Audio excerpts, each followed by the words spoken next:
How are you, King House? So pumped up with that very, very powerful praise and worship. Thank you, Alisa.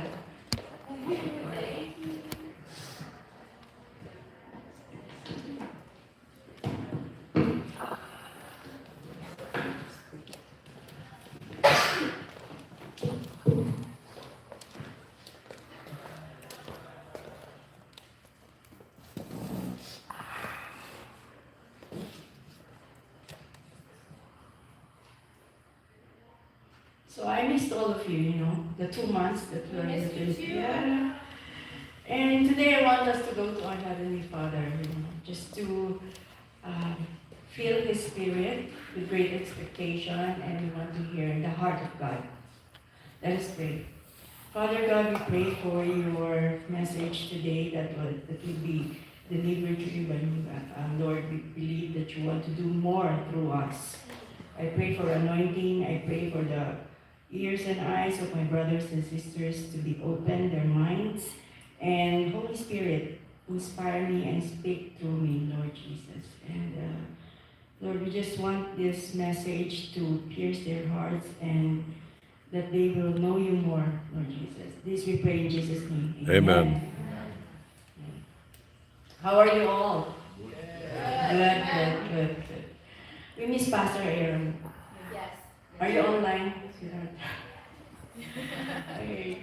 So the title of the message today is The Good Work. So do you believe that when you take a step of faith and do something significant, that you need to pay a price? Yeah. That you will very likely experience pain, agony, mockery from other people, and loneliness, failure every now and then, occasional bouts with discouragement. There are times that you may stand alone. People may laugh at you, misunderstand you, make fun of you, but when your sacrifices impact another person, and you will never think about the price you pay. Because of your faithfulness, God will be honored. Okay? Amen. Because it will glorify God.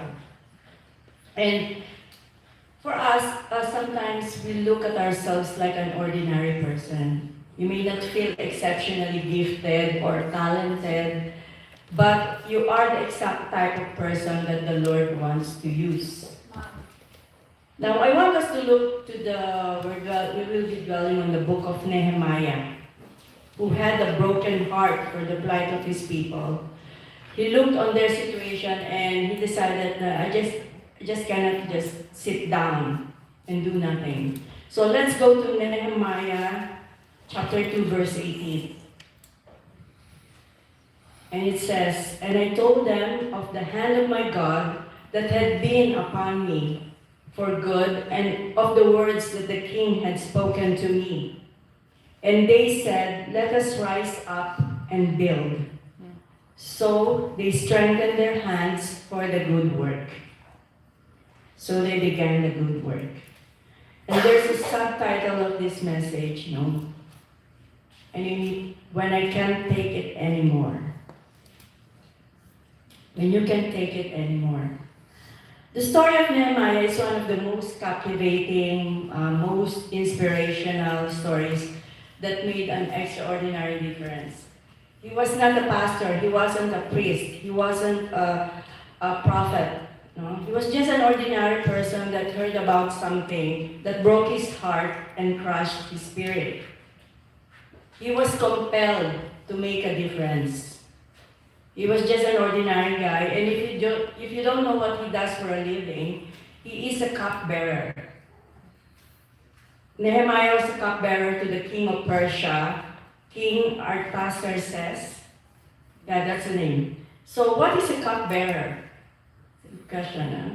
In our context today, if you think of someone who is a servant, or maybe today he's a what do you call that? A butler. That may be the equivalent of a cupbearer. But the cupbearer is, he's a trusted person by the king. And because this guy had access to the king. have been a very trustworthy person. He could have been full of integrity, and he could be very, very loyal to the king, because the title of his job would often reveal the most important things the cupbearer would do. If you can imagine, in this time of history, let's say there's a party, what would the cupbearer do? He would be the one and the only person that would taste that wine if it was poison, and before the king does. So, but if I would be doing the job, I think I'm wanting the job with a good insurance. Isn't it? With real benefits, because anytime that it goes bad, you could lose your job or even your life. So Nehemiah was an ordinary guy, not in the role of status, but in the role of a servant attending to the needs of the king. And then one day, Nehemiah is having an ordinary day, and he hears a conversation from someone that moves him to a place that he'd never been before. So let's go to Nehemiah chapter 1, verse 2. It says, Hanani, one of my brothers, came with certain men from Judah. And I asked them concerning the Jews who escaped, who had survived the exile, and concerning Jerusalem.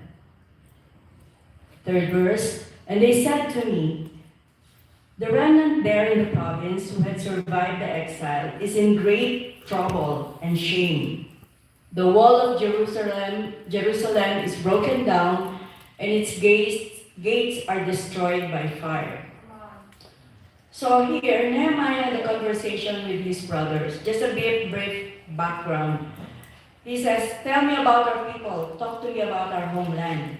The reason why Nehemiah is asking about this is because 140 years before, prior to this moment, it was in 586 BC.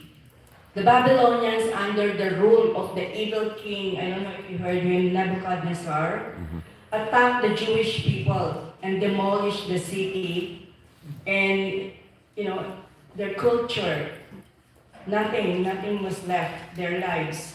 So remember Solomon's temple. You know it, Solomon's temple, it was with all its grandeur, it was gone. It was wiped away, burned to the ground. Every building was now in rubble. The gates to the city, which formed protection, were burned. Everyone knew now that without a job and without any kind of hope, where are they going? So the evil Babylonians took the Jewish people captive. They took them away from their homeland and held them in bondage for a long time, for hundreds of years. So you can just imagine how the Jewish people felt. They are demoralized. They felt completely hopeless. What are we going to do? We have no homeland. Our life is over. And then decades later, imagine this, decades later, about 50,000 Jews or so moved back to Jerusalem to rebuild. We are going to rebuild our city that we love, our homeland, and we're going to try to make a better future. The problem is they cannot get anything moving. They are in a complete dead end. That's when the brothers said to Nehemiah in verse 3. Okay, we go there. And they said to me, the remnant there in the province who had survived the exile is in great trouble and shame. The wall of Jerusalem is broken down and its gates are destroyed by fire. In other words, with no wall, no gates, there's absolutely no protection from outside forces that would surely be attacking them. It was impossible to rebuild. There's already no jobs, no economic system, no leadership, no direction, no confidence whatsoever. There's no hope. What do you do when you don't know what to do? What do you do when you see something that breaks your heart and you know that there's good work that needs to be done? And you think perhaps that you're the one who's supposed to be, to be a part of that good work. What do you do when you see something that bothers you deeply and you can't take it anymore? So now I want to give you 3 thoughts about how to begin your good work. Everybody says good work. Good work. First thing that Nehemiah did is, and you may end up also doing this at some point in your life. What you do is you sit down and cry. Sit down and you let whatever injustice in the world break your heart. Let's move to verse 4. As soon as he said, this is Nehemiah speaking, as soon as I heard these words, I sat down and wept and mourned for days. And I continued fasting and praying before the God of heaven. Fasting and praying. What's so interesting to me is, where is Nehemiah when the brother brought this news? He was about 1,000 miles away from his homeland, and he was living a very comfortable life in the palace, isn't it? He was a cupbearer, a comfortable life, and he's eating maybe the same kind of food the king eats. Maybe he's also watching the same shows as the one the king is watching, or maybe he's taking occasional selfies here and there. No. But he's living a very comfortable life. I don't know about you, but sometimes in my comfort, and I'm scrolling down, sometimes a news story from my phone, or from like reading current events, and there's some bad news. I cannot help but, bleed. My heart is bleeding for those sad news, because you're living a comfortable life. But look, Nehemiah had a choice. He felt bad about them, but because his life is okay, but he just let the pain in, not just in his head, but in his heart, to the point where it bothered him, it stirred him, and it gave him a burden and ate him out. So when he heard the news, he didn't do what's so easy to do, just to brush it off, but instead, he sat down, he broke down, and he started to cry. I would like to ask you this. What breaks your heart? What breaks your heart? What is it that creates this righteous anger on behalf of God? That this isn't right. This will not happen under my watch. What is it that crushes your spirit as you look at the sum of the injustices? Perhaps to a group of people or the need of this world. Why doesn't anybody do something about this? Maybe for you, the plight of those hurting children, or those children who can't read, or those who have very special needs, and they need help and love. Those who have been bullied, those who have been abused, those who have been neglected, or those, who are homeless, those who are trapped with their vices, or people who can barely meet their needs, and you want to do something about it. Or in other parts of the world where they don't have any access to drinking water, to potable drinking water, or just a very simple mosquito net to protect them from those dangerous mosquitoes, or like some drugs that could prevent them from some diseases, and they don't have any means to buy these medicines. You see, in the remote areas in the Philippines, people need to use rope. They need to tie ropes on their waist, like a zip line, to go across the other side of the river. Children need to cross rivers just to get to school. After they cross the river, they will walk for 2 hours every day. Then they will change their clothes because it's wet. They will change it to their clothes. Some are not wearing any slippers. We have this orphanage that we visited in the Philippines. There are these 2 sisters. that we met, and they were found roaming around the streets, begging for food. And they live in an abandoned pig pen because their parents abandoned them. Or maybe you're like some people I know who have the heart to share, to get to the God's word to these people. Like what Angie did in Kenya. No? Where people are living in, what is it, mud? Slums. Yeah, we have a lot of them in the Philippines. The Philippines now is rising up to be the tourist hub number one than any other Asian countries. But behind those walls, the grassroots of society, you can really see that people are starving. Someone needs to stand up for those who can't stand for themselves.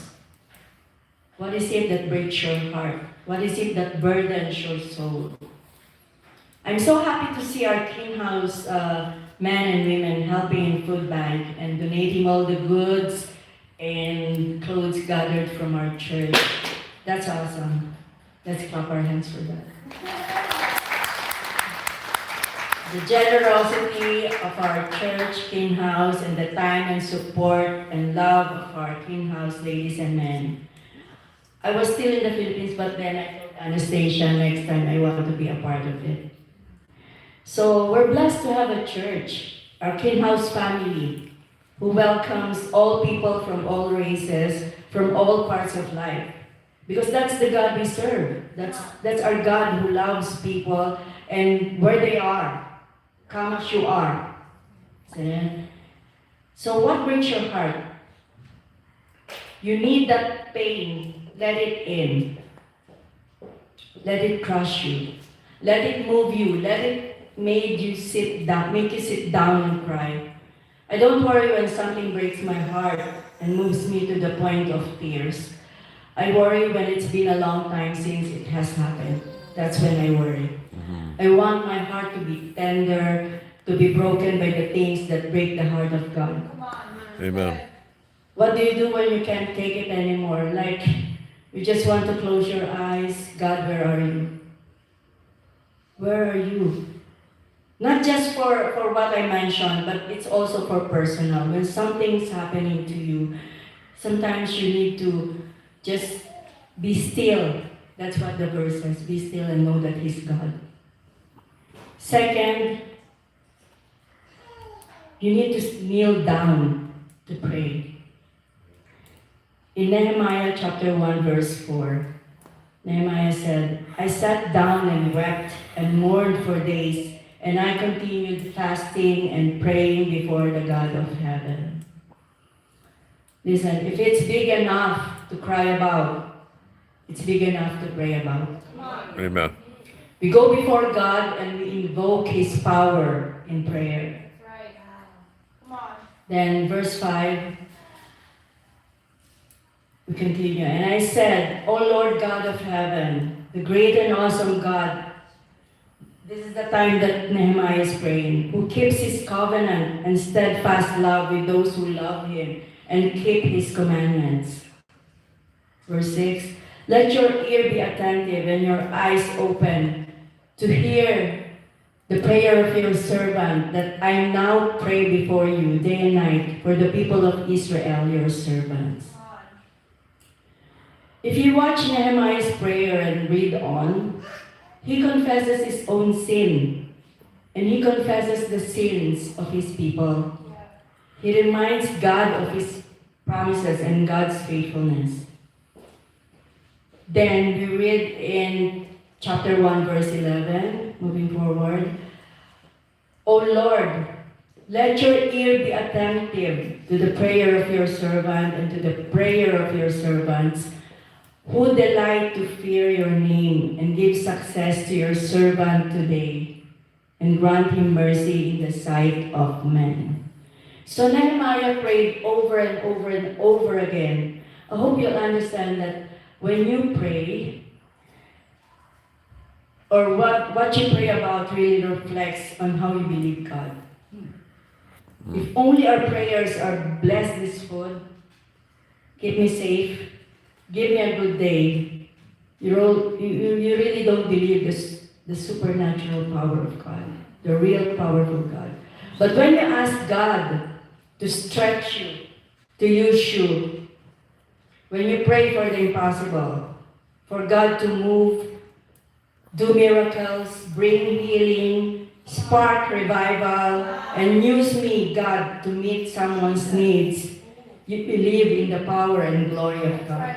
Amen. Come on. What's interesting to me about Nehemiah is this is the first of the 12 prayers that we see that he prayed in the book of Nehemiah. That means he could have prayed hundreds or maybe thousands of prayers. I admire Ange, that you really obeyed what the Spirit led you to pray for that whole day. Instead of chilling out, instead of watching TV. But you just don't know the impact of praying for somebody. Sometimes we just pray for ourselves, but they said that the effective prayer is when you pray for somebody else. And then, if you read further the book of Nehemiah, he is a leadership genius. He is practical in every way. He studies, he strategizes, he casts visions, he delegates. And yet, everything he does is faith, with intimate, faith-filled prayer before God. How do you begin the good work when you can't take it anymore? You let it into your heart, you sit down to cry. At some point, you kneel and pray. And then once your heart's been broken and you've sought the goodness of God, you stand up and act. That's the number 3. Come on. So you sit down to cry, you kneel down to pray, then you stand up and act. After Nehemiah more than fasted and prayed, he goes before the king and asks permission. This is Nehemiah 2 verse 5. You want to go there, chapter 2 verse 5. And I said to the king, if it pleases the king, and if your servant has found favor in your sight, that you send me to Judah, to the city of my father's graves, that I may rebuild it. Come on.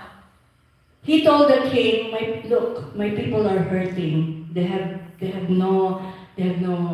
place has no gates, the walls are down, their homes are destroyed, everything is in ruin. The city is exposed, and I cannot just sit around and do nothing. Somebody has got to do something about this. It might as well be me. Stand up and act.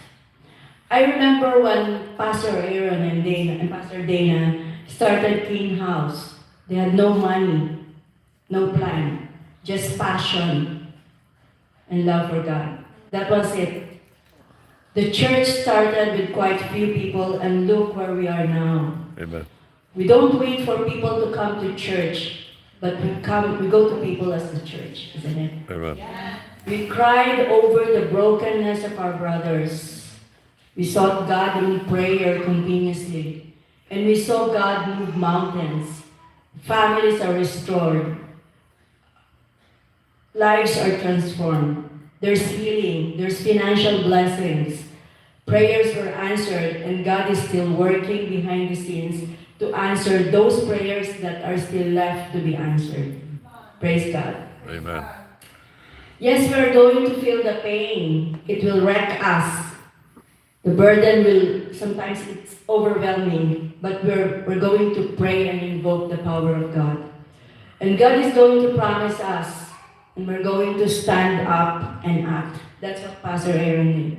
We had I remember it was January, then we had it first time in LA's condo. That's March, end of March.